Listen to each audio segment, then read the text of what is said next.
બીક અને મારસ જરાય બના નહીં હો. હું રણછોડ સવાભાઈ રબારી છું.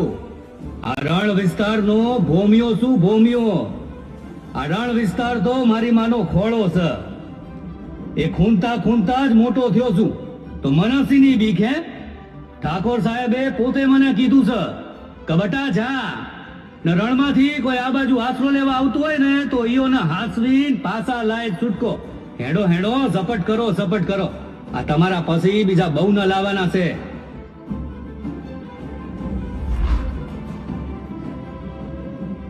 ઠાકોર સાહેબ, ભારત સરકાર આપની ઋણી છે. આપના જ પ્રયત્નોથી પાકિસ્તાનથી આવેલા હિન્દુ શરણાર્થીઓને જમીન, મકાન અને રોજગાર આપ્યો છે. તે આવનારી પેઢીઓ દિગ્દિગંત સુધી યાદ કરશે. મારી સેવા કરવા માટે વિચાર ના કરવાનો હોય સરદાર. એકત્રીકરણનું જે કાર્ય હાથમાં લીધું છે એની સામે મારા આ નાના એવા રજવાડાની શું વિસાત? ભીમસેન બાપુ, વૃક્ષ નાનું ભલે હોય પણ તેનામાં કેટલી હિંમત ભરેલી છે એ તેના મૂળ કેટલે સુધી ઊંડે છે તે પરથી ખ્યાલ આવી જાય છે. હિન્દુ શરણાર્થીઓ માટે તમે શિવનગરમાં આખી વસાહત ઊભી કરી નાખી.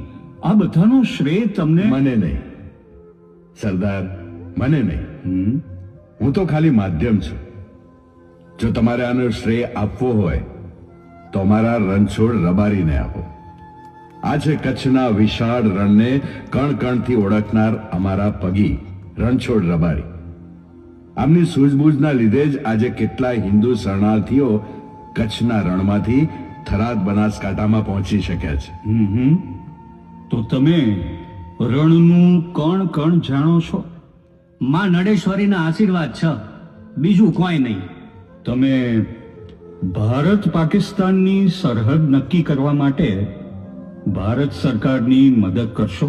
બાપુ, આઝાદી માટે જે માણસની એક હાકલ પર આખું ભારત જાગૃત થઈ ગયું હતું, જે સરદાર વલ્લભભાઈ પટેલ પોતાના અડગ સંકલ્પથી ભારતના ખંડિત રાજ્યોને એક ધ્વજ હેઠળ એકત્ર કરી રહ્યા છે, એ જ્યારે તમારી પાસે મદદ માગે તો મારી પરવાનગીની રાહ ન જોવાની હોય. રણછોડદાસ.